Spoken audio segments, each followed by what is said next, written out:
Hello guys, इस video में हम सॉलैंड सीरीज के नोवेल के बेसिक पे आगे के वॉर सीन को जानेंगे। हमारी पिछली वीडियो में बेबीडोंग ने तांगसेंग पर एक डेडलीस्ट अटैक कर दिया था और जावू ने तांगसेंग को उस अटैक से बचा लिया था। और अगर आपने वो एपिसोड नहीं देखा है तो मैं उस वीडियो की लिंक आई बटन में दे दूंगा। तो चलिए नोवेल को आगे बढ़ाते हैं। अब वुआन एम्पायर के तीनों जनरल बेबीडोंग से रिक्वेस्ट करते हैं कि वे अपनी सोल मास्टर की टीम को भेजकर उनकी भारी कवच वाली आर्मी को बचा ले, क्योंकि एक देश के लिए भारी कवच वाली सेना बहुत ज़्यादा जरूरी होती है। और जो आर्मी अभी बैटलफील्ड में लड़ रही थी वो बहुत ही ट्रेंड आर्मी ट्रूप्स थी, जिसे तिआनदो एम्पायर की आर्मी बहुत ही बुरी तरीके से काटती जा रही थी, जिस वजह से वे जनरल्स बहुत ज़्यादा चिंतित थे। अब बेबीडोंग इन ऑफिसर्स को बड़े गंभीर भाव से देखती है और बिना हिचकिचाए कहती है कि मैं अपने सोल मास्टर की सेना को फिर से बैटलफील्ड में नहीं भेज सकती, इससे पहले कि हम ये ना समझ ले कि वो वेपन क्या है जिसकी वजह से हमारी इतने सारे सोल मास्टर जल्दी मारे गए। मैं अपने सोल मास्टर की जान खतरे में नहीं डाल सकती। भले ही भारी कवच वाली आर्मी जरूरी होती है, पर बैटलफील्ड में सोल मास्टर का प्रभाव उनसे कहीं ज़्यादा होता है, और जब तक एंजल आर्मी जियालिंग पास की रक्षा करेगी तब तक हमें तिआनदो एम्पायर से डरने की जरूरत नहीं है।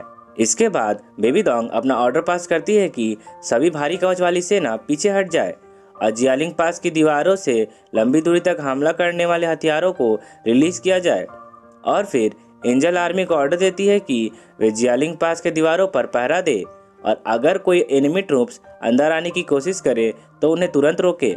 अब बेबीडोंग के ऑर्डर को सुनकर वे जनरल्स एक दूसरे को देखने लगते हैं। उनकी आंखों में भले ही बेबीडोंग के लिए गुस्सा था, पर कोई भी बेबीडोंग के ऑर्डर को नज़रअंदाज नहीं कर सकता था। उन जनरल्स को ऐसा लग रहा था मानो सोल मास्टर इंसान है और उनकी भारी कवच वाली सेना इंसान है ही नहीं। इसके बाद सभी जनरल्स चुप हो जाते हैं और उन जनरल्स का गुस्सा बेबीडोंग को समझ में आ रहा होता है, जिस वजह से वो और ज़्यादा उदास हो जाती है, क्योंकि जब बेबीडोंग ने वुआन एम्पायर की नींव रखी थी तब वो बहुत ज़्यादा कॉन्फिडेंट थी, पर अब जब वो बैटलफील्ड में वॉर के लिए उतरी है तो ऐसा लग रहा है मानो उसकी औकात एक बैटलफील्ड के कमांडर के बराबर भी नहीं है। बेबीडोंग अभी भी सोल मास्टर्स की टीम को बैटलफील्ड में उतारने की कमांड दे सकती है, पर जब बात उसकी बैटलफील्ड की त्रासदी की हो तो वह घबरा जाती है। बेशक बेबीडोंग की डिसीजन को चेंज नहीं किया जा सकता, क्योंकि बेबीडोंग के लिए उसके सोल मास्टर की टीम से ज़्यादा जरूरी और कुछ भी नहीं था। इसके बाद हमें जियालिंग पास के दीवारों के ऊपर बलिस्टा गार्ड्स को दिखाया जाता है, जो कि अपना पराक्रम दिखाना शुरू कर चुके थे। बलिस्टा गार्ड एक तरह के तीरंदाज ही होते हैं, पर उनके पास बड़े आकार के और लंबे और भारी तीर होते हैं। अब वे सभी तीरंदाज एक साथ नीचे बैटलफील्ड में बड़े बड़े तीर दागना शुरू कर देते हैं। और दूसरी तरफ मार्शल जीलोंग भी पहले से ज़्यादा तैयार थे। जैसे ही तिआनदो एम्पायर की आर्मी एनिमी एरिया के अटैक रेंज में पहुंची, वैसे ही मार्शल जीलोंग ने अपना ऑर्डर पास किया।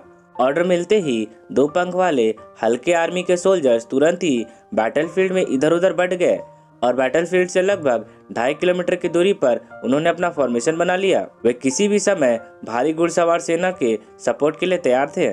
साधारण तीर भारी घुड़सवार सेना को कोई नुकसान नहीं पहुंचा सकती थी, क्योंकि हर घुड़सवार बढ़िया क्वालिटी के कवर से ढका हुआ था। साधारण तीर के टकराने से बस चिंगारियां ही निकल रही थी, पर इन भारी घुड़सवार सेना को सीधा जियालिंग पास के किले के बलिस्टा तीरंदाजों से खतरा था। उन तीरंदाजों की संख्या लगभग 150 के आसपास थी और हर किसी के पास 20-20 तीर थे, जो कि लगभग 1 मीटर लंबे थे। 1 किलोमीटर की दूरी के अंदर इन तीरों की अटैक पावर गॉडलिस यू क्रॉसबो की तुलना में बहुत ही कम थी। भले ही साधारण सोल मास्टर्स इन 1 मीटर लंबे तीरों का सामना सीधा सीधी नहीं कर सकते थे, पर इन लंबे तीरों की फायरिंग रेट गॉडलिस यू क्रॉसबो के फायरिंग रेट के सामने कुछ भी नहीं थी। और यहाँ तक कि उन तीरंदाजों को एक सोल मास्टर पर एम करने में भी बहुत ज़्यादा मुश्किलें हो रही थी।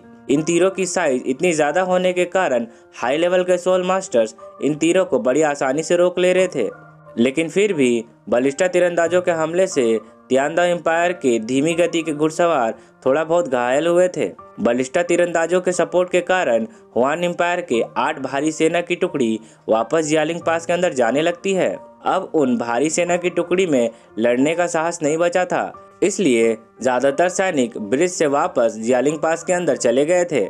जिस वजह से कुछ देर के लिए स्थिति सुधर गई थी। अब जैसे ही ग्रैंड मास्टर और मास्टर जीलोंग ने देखा कि सारी एनिमी सोल्जर्स जियालिंग पास के अंदर चले गए हैं, तो वे भी अपने तियानदाओ एम्पायर के सोल्जर्स को पीछे हटने का ऑर्डर देते हैं। ऑर्डर मिलते ही तियानदाओ एम्पायर की भारी घुड़सवार सेना पीछे हटने लगती है और फिर उनके ऊपर से 2 पंखों वाले सोल्जर्स भी पीछे हटने लगते हैं और आखिर में भारी कवच वाली पैदल सेना पीछे हटने लगती है। भले ही सारी सेना पूरी तेजी से पीछे हट रही थी, पर भी ग्रैंड मास्टर सॉल मास्टर्स की सेना को सबसे पीछे रखते हैं ताकि अगर हुआन एम्पायर ने पलटकर काउंटर अटैक करने की कोशिश की तो उनकी सॉल मास्टर की सेना उन अटैक को रोक सके, जिससे कि उन्हें ज़्यादा नुकसान का सामना ना करना पड़े। अब सभी श्रेक्स भी ग्रैंड मास्टर और बाकी लोगों के पास पहुंच जाते हैं।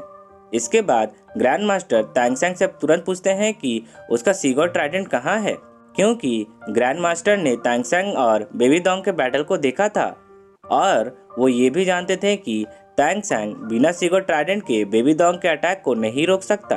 तैंगसेंग ग्रैंड मास्टर की चिंता को समझते हुए उनसे कहता है कि आप बिल्कुल भी ट्राइडेंट की चिंता ना करें, मेरे पास उसे वापस लाने के अपने तरीके हैं।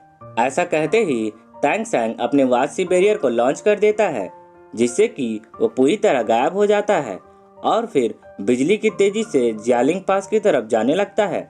जियालिंग पास के किले से पहले एक खाई होती है जो पूरी तरह खून से लाल हो गई थी और वहाँ बहुत सारे सोल्जर्स और सॉल मास्टर्स की डेड बॉडीज पड़ी हुई थी और उन लाशों में ज्यादातर हुआन एम्पायर के सोल्जर्स और सॉल मास्टर्स थे। अब तैंगसेंग चुपचाप जियालिंग पास के नजदीक पहुंच चुका था, इसलिए अब वो खाई के पास पहुंचकर रुक जाता है, जहां पर जियालिंग पास के दीवारों के नीचे सीगोट की ट्राइडेंट गिरी हुई थी। तैंगसेंग को यह भरोसा था कि वो सीगोट ट्राइडेंट को क्रेन कैचिंग ड्रैगन टेक्निक का यूज करके वापस ला सकता है। तैंगसेंग जानता था कि बेबी दोंग की पावर बहुत ज्यादा है, लेकिन तब भी बेबी दोंग तैंगसेंग की बराबरी नहीं कर सकती, क्योंकि बेबी दोंग चाहकर भी सीगोट के ट्राइडेंट को नहीं उठा पाएगी। इसके बाद जैसे ही तैंगसेंग कंट्रोलिंग क्रेन कैचिंग ड्रैगन का इस्तेमाल करने की कोशिश करता है, तो उसे ऐसा फील होता है कि मानो उसकी बॉडी को किसी ने कस लिया हो। ये बेबी दोंग थी जिसने पहले से ही तैंगसेंग पर अपनी निगाहें गड़ा रखी थी और उस पर हमला करने का मौका ढूंढ रही थी। बेबी दोंग को देखते ही तैंगसेंग चौंक जाता है कि कैसे बेबी दोंग ने उसका पता लगा लिया। अब तैंगसेंग तुरंत ही बेबी दोंग के चलाए गए लंबे तीर से खुद को बचाने के लिए डॉज कर लेता है। तैंगसेंग अभी भी नहीं समझ पा रहा था कि ये सब कैसे पॉसिबल हुआ, जिस वजह से वो और आगे नहीं बढ़ता है, क्योंकि उसकी मेंटल पावर बेबी दोंग से ज्यादा है और बेबी दोंग तैंगसेंग के वासी बैरियर के प्रोटेक्शन को ना तो देख सकती है ना ही तोड़ सकती है। और तैंगसेंग ने अपनी सोल एबिलिटीज का भी यूज नहीं किया था, तो फिर कैसे बेबी दोंग ने ट्राइडेंट को प्राप्त करने से पहले ही तैंगसेंग के लोकेशन को ढूंढ लिया। अब बेबी दोंग जियालिंग पास के दीवारों के ऊपर से तैंगसेंग को घूर रही थी। वो जानती थी कि तैंगसेंग अपने सीगोट ट्राइडेंट को लेने वापस जरूर आएगा, जिस वजह से बेबी दोंग की निगाहें शुरू से ही तैंगसेंग के ऊपर थी। और जब तैंगसेंग छुपते हुए सॉल मास्टर लीजन के पास पहुंचा तो बेबी दोंग ने उसे नोटिस कर लिया, क्योंकि बेबी दोंग के ग्रैंड सोलन मास्टर की टीम में एक ग्रैंड मास्टर की एबिलिटी मेंटल स्ट्रेंथ को बढ़ाने की थी, जिस वजह से उस ग्रैंड सोलन मास्टर ने अपनी मेंटल स्ट्रेंथ को बेबी दोंग के मेंटल स्ट्रेंथ से जोड़ दिया और बेबी दोंग के सर्च करने की रेंज को कम कर दिया पर ढूंढने की क्षमता को बढ़ा दिया, जिस वजह से बेबी दोंग ने तैंगसेंग के करीब आते ही उसका एग्जैक्ट लोकेशन का पता लगा लिया। तैंगसेंग ये समझ चुका था कि अब वो छिप नहीं सकता, इसलिए वह बड़ी चतुराई से पीछे हटने लगता है और अपना लोकेशन रिवील कर देता है। अब वो ठंडी मुस्कान के साथ दीवारों के ऊपर खड़ी बेबी दोंग को देखने लगता है और फिर सोचने लगता है कि बेबी दोंग इस तरह से मुझे सीगोट ट्राइडेंट को वापस लेने से रोकना चाहती है।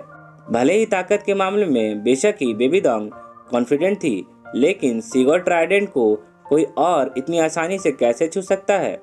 इसके बाद तैंगसेंग जियालिंग पास के खाइयों से 2 किलोमीटर की दूरी पर जाकर बैटलफील्ड में एक सपाट जगह पर पैर मोड़कर बैठ जाता है और फिर अपनी मेंटल स्ट्रेंथ पर फोकस करने लगता है, जिससे उसके माथे की सीगोट ट्राइडेंट तुरंत ही चमकने लगती है और फिर तुरंत ही तैंगसेंग की बॉडी गोल्डन लाइट से ढक जाती है और शाइन करने लगती है।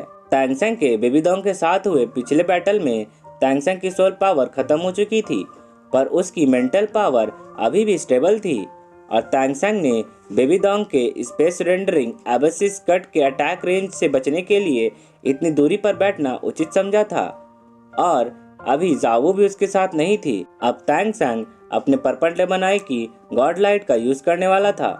अब तैंगसेंग की मेंटल स्ट्रेंथ एक बार फिर से और ज्यादा बढ़ गई थी और कुछ ही पलों में उसकी मेंटल स्ट्रेंथ बहुत ज्यादा तेज हो जाती है और फिर एक ही सेकंड में तैंगसेंग की मानसिक तरंगे चरम सीमा पर पहुंच जाती है और फिर भयानक रूप ले लेती है। अब क्योंकि बैटलफील्ड में कोई जंगल नहीं था, इसलिए तैंगसेंग ने अपने डेथ गॉड डोमेन को एक्टिव करना सही समझा। अगर तैंगसेंग अपने ब्लू सिल्वर डोमेन को एक्टिव करता भी तो इससे उसके मेंटल स्ट्रेंथ की पावर को बढ़ाने में ज्यादा फायदा नहीं मिलता।